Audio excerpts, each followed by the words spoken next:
What is Kung Fu? Well, this is Kung Fu. This is Kung Fu. This is also Kung Fu. This is Kung Fu. This is Kung Fu. Panda. This, surprisingly, you guessed it, Kung Fu. So is Kung Fu just Chinese martial arts? No, idiot. Well, actually, it is, but I'll explain. I actually don't know either. I'll have other people explain. Let me take you back.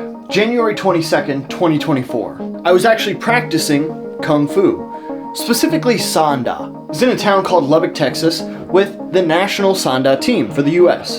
And while enjoying some extracurriculars, the coach, Ian Lee, and I started having a conversation about what Kung Fu truly is. As a Chinese, I'm the first generation Chinese came to US.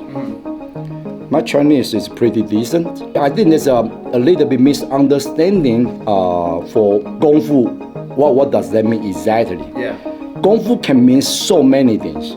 For example, if you're a good chef, talking about fried rice, just fried rice. Okay. If you can practice how to make good fried rice, delicious fried rice, more than 1,000 times, years, 10 years, 20 years, that's Kung Fu. Fried rice. Is that a metaphor? Anyway, there is deeper meaning behind this, I'm sure. Right? I've tried a lot of different Kung Fu styles at this point. Xingyi, Sanda, Taolu, Tibetan Hapgar Kung Fu, a little bit of Bagua, Tai Chi, Wing Chun. None of them mentioned fried rice. Each of these instructors that I've done some form of Kung Fu with, I sat down and asked, what is Kung Fu? A couple of years ago, I did Tibetan Hapgar Kung Fu with Sifu Chris, and I don't know if there's many people who love talking Kung Fu more than this man. Okay. So what is Kung Fu? Well, that greatly defined by many people differently, I would gather. By me, Kung Fu simply means deep work. In this country, it got to be accepted, known that Kung Fu is some martial arts style from China. Right. Everybody goes, well, it's Kung Fu. It's Chinese martial arts. Everybody was Kung Fu fighting. You know? So that's what, you know, the accepted terminology is. Yeah. But really, there's Kung Fu of many things. Which, once again, I have heard before. Kung Fu translates to the development of skill through hard work and effort. The word gong means skillful or skill. The word fu means person. So now when you put them together, it means skillful person. Kung Fu means any skills you got to practice 1,000 times. Keep So polishing. basically, if you're not working hard, you're not doing Kung Fu. That's so cool. Wait, so Kung Fu Tea, the franchise. Whoa, this whole time I was like, that's so lame. Yeah, I looked it up. It's not just them using name recognition of the most popular Chinese thing in the United States. It's them saying tea is what we're great at. How crazy. So anything that takes you, that grit, that perseverance, that grind, that thing, your channel Sure. is your Kung Fu. Ooh. For sure. Which is kind of funny to say, that YouTube is my Kung Fu. What does that mean? Sick at clickbaiting, nasty thumbnails, editing, insane. Sponsor deal? I know where the sponsor deals go. Which brings us to the sponsor of today's video. It's actually our buddy, Tony Jeffries, whose Kung Fu is boxing, and specifically coaching boxing. Actually, one of the most commonly asked questions that I get is, Seth, how do I make a livelihood doing something I love, which is typically some sort of martial arts if they're asking me. The answer is by teaching. What Tony's course does is it takes you step by step in understanding the process of holding mitts, learning how to work with somebody, working on drills. I've done some one-on-one sessions with Tony, and they're fantastic. I feel like I pick up the stuff immediately. I feel like my heart is racing. It's everything you want in a training session, and he helps you give that to somebody else. I actually did boxing training sessions as a job for a bit, and I took a huge pay cut because I wasn't certified. Tony's course gives you a certification, but it also gives you accreditation through like NASM. That's like the big one over here. But Seth, I'm actually trash at boxing. That's fine. If you want to have some extra income, most of the people who want to do martial arts are just casuals. They're just trying to get their exercise in. You don't have to be a boxer to teach boxing fitness. If you as a boxing coach want to up your skill set, or if you want to start earning some extra revenue on the side, this is the course for you. Tony and I talked about this. He actually has had people go from corporate America, person wearing a suit, to runs a boxing fitness facility. You can also get 15% off of this course if you use my code Seth. The link is boxingfitness.com/academy, but I'll leave a link down below too. If you want your 15% off, make sure you use code Seth. Whew, now that I'm done kung fuing, time for me to, I think I'll still be doing kung fu actually. Do you remember when you first realized what kung fu is? Like, did you? I was a kid getting in fights, Yeah. and I watched kung fu theater. And I saw kung fu theater, and I was like, look, they're fighting too, but they do it way cooler than me. Yeah. And I was like, I gotta check this out, and that got me into the martial arts in general. I had no idea this existed, but for a lot of kids, Kung Fu theater was an incredibly important Saturday morning ritual in the 1980s. They would play all the classic Kung Fu movies and introduce a lot of people to what Kung Fu is. Is this what indoctrinated Americans to understand Kung Fu as martial arts? It is not known who coined these names, so who came up with the idea of calling it Kung Fu though is what I want to know. So how did that become associated with Chinese martial arts then? Because Bruce Lee called that. That's Chinese Kung Fu. So he called it about himself. Interesting. No, I wouldn't say he call himself as I'm the Kung Fu master. Right. He's talking about Chinese martial arts as Chinese Kung Fu. Oh, he's saying He's saying that if I remember correctly from his movie, that's Chinese Kung Fu. That means, hey, that's Chinese martial arts. You want to be good, you better just keep practicing 1,000 times. Obviously, it had to be Bruce Lee, right? One of the most popular martial artists to ever exist, if not the most popular. Also, what a lot of people consider a Kung Fu master. And while Bruce Lee may have popularized using Kung Fu as a word for martial arts, he wasn't the first to do it. This article by Ben Zimmer is super interesting. It talks about the name difference between Kung Fu and Gung Fu, which once again is not the only time I've heard this. You gotta understand that the early Chinese immigrants that come from China are mostly the people that are from the southern area, which is the Guangdong, Canton area. And the language that they use is not Mandarin, it's actually Cantonese. So the word Kung Fu, to my belief, was mostly using as a Cantonese-based term, as opposed to Mandarins. So in early days of training these martial arts in the US, you have Gung Fu and you have Kung Fu. One of the very early books that Bruce Lee wrote was called Chinese Gung Fu. Now here's the thing though, like all good martial arts schools, you need to be able to market it. Bruce Lee wrote his book, Gung Fu, and one of his students, James Yim Lee, wrote a book called Fighting Arts of the Orient, Elemental Karate, and Kung Fu. Bruce Lee went to him, liked the book, said, hey, why'd you write it as Kung Fu? Referring to Bruce Lee, one of the first things that he noticed was the way in which James spelled the words Kung Fu, and he asked James why he had chosen to spell it that way, rather than the more traditional Gung Fu. James casually replied that since most Americans were not familiar with the Chinese pronunciation, he had felt that alternative spelling would have more market value in the United States. Around that time, Gung Fu and Kung Fu were both kind of interchangeable depending on who you asked, but ultimately, James Yim Lee and then Bruce Lee were correct. Kung Fu would be the one that stuck. And believe it or not, this is actually kind of common for other countries' martial arts names and terms to be changed to better suit English speakers. Like the Sanda team and I talked about this, but it used to be called Sanshu primarily. A little difficult for English speakers to say, for some reason, so they switched it to Sanda. English translations of other countries' words can get kind of messy. Something like many people talking about Jeet Kune Do, Jeet Kune Do. Yeah. Can you guys help me the way how you say Jeet Kune Do? What does that mean in English? Like a direct translation. Intercepting fist. Okay, it's just translate Jeet Kune Do from the wording.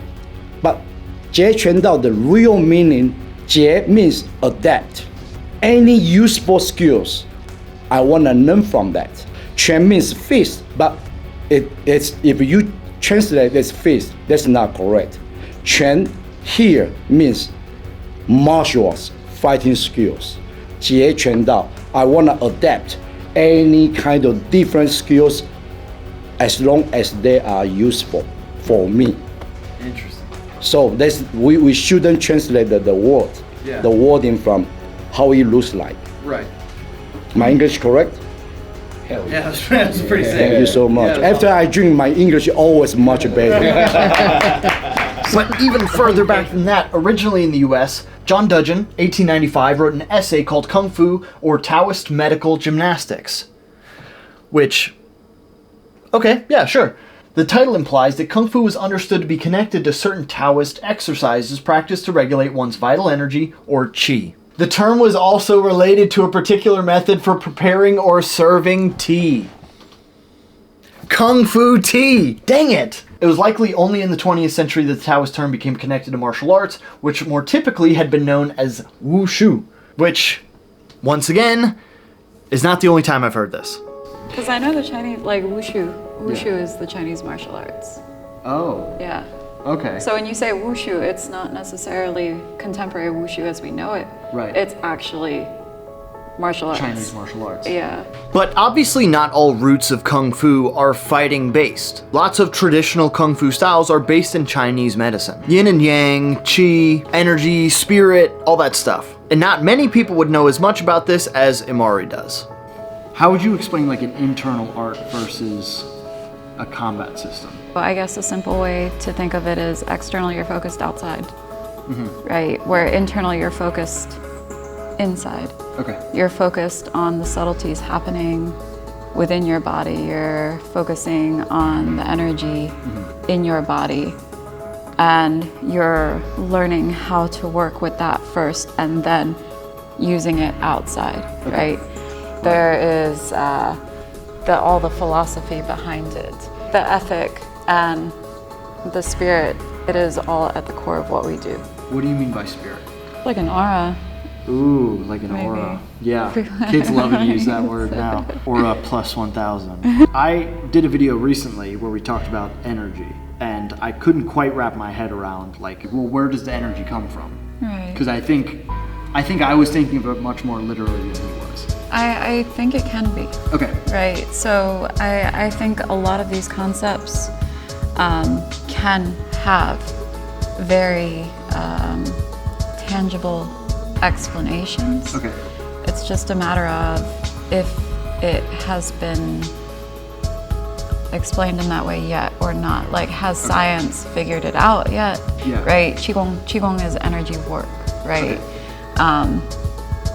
Energy work done through breathing, moving. These are the simplest ways of working with the energy in your body. Okay. Or even just like sitting and having intention, right? For me, I like to see these connections because oftentimes things are sort of mystified in that way, and it makes it very, very unreachable, and that can be a little bit frustrating for me. Yeah, if you don't even know like how to grasp it, how do you control it, I guess. Right. Like if you go back to a time before we knew what reflexes were, you would think like that's energy. Because like our body does so many crazy things that if we don't have direct science that understands it, you have to be like, that's It's magic. crazy. Yeah, Yes. exactly. Yes. It being mystified makes a little more sense, I think. Which is one example of many of things that have been passed on from cultures thousands of years ago on the other side of the world, made it to here in 2024, and are kind of generally accepted by the population. They just haven't been fully grasped. One of those being training style and patience. And I started in Wing Chun Kali, and that I didn't go deep enough in to know what Kung Fu was. Sure. I knew it was hard, but I didn't know what that, and I didn't know what those words translated to or meant or anything. Interesting. So a long time later, when I meet Sifu Chin, the first thing he put us through was slow grind Tai Chi. If you didn't survive the Tai Chi training, you don't even get to explore these other areas. Interesting. And we would do, the Tai Chi set was like 2 hours long. Whoa. So you just remember when we were doing that horse stance training in that other video, Yes. right? So like Tai Chi, when you do it that slowly, is like that for 2 hours. It's like just you're moving out of it, so you get lucky and this leg stops burning for a while, and then this one stops burning for a while. So anybody that's gone deep in Tai Chi and has done this method, you guys all know. But that was when I first went, oh, this is what it takes. Yeah, right. This is like they say Kung Fu saying is taste bitter, right? So you got to taste bitter to know. Well, this grind was the gatekeeper to all these other things that Sifu would then share with you. Interesting. I kind of always knew that Kung Fu was like an umbrella term. It encompasses a lot of different things, specifically a lot of different martial arts. What I didn't realize was how big the umbrella was. When it comes to how many systems, like how many styles of Kung Fu out there are definitely a lot of like different systems out there. There could be hundreds, could be thousands, we don't know. Based on the region that you're from, you're gonna have a very original, selective type of martial arts that's only unique to that region. Just within the Shaolin Temple, there's so many different systems out there. The most popular one, you will talk about the five elements, you have the monk fist, and so forth. Then you have, outside of that temple, you have Wing Chun, Chocolate Fort, Baji, Praying Mantis. You can name all the animal styles, you can name all the different sort of the kicking style. There's just a whole bunch of different things. But then of course there are maybe like a lot of subgroups, sub-Kung Fu systems that are out there that we don't know about. And just because China is such a big population, it is really hard to pinpoint every system in every style and have them kind of put them into a book or into a category. So I feel like what I learned most in this exploration was it's kind of such a vague concept. It can mean so many different types of martial arts. It can mean deep work. Like you can give it a really simple answer, or you can point to thousands of pieces of work that have developed over thousands of years, and it will still apply. In a few words that mean so many things, I think what's the coolest about Kung Fu is how personal it is when you look at the true meaning of it. Coach Lee gave us an example of somebody making fried rice. That's pretty specific to one person. I mean, lots of people make fried rice, but the thing that you want to become a master in, that's your Kung Fu. But when you think of Kung Fu in terms of you, it should become more meaningful to think of Kung Fu in the true nature of it, rather than I think of Kung Fu as like a bunch of different styles of Chinese martial arts that are things that I don't know. At least that's my thought process on it. Honestly, I just love covering the history of these things, and I don't know most of it. So most of it's just me doing research. I don't get to just like spout out answers. I have to find them. And I think that process is really cool. So if there are any other like hidden, mysterious, weird links from martial arts in the past and what we see them as now, let me know. Comment down below. Thanks to everybody who helped me make this video. Thanks to Tony for sponsoring it. And to you guys, I would say subscribe. Now, I've been starving for fried rice since Coach Lee mentioned somebody who is a master making fried rice. All I can think of is, man, I bet that fried rice tastes so good. All right.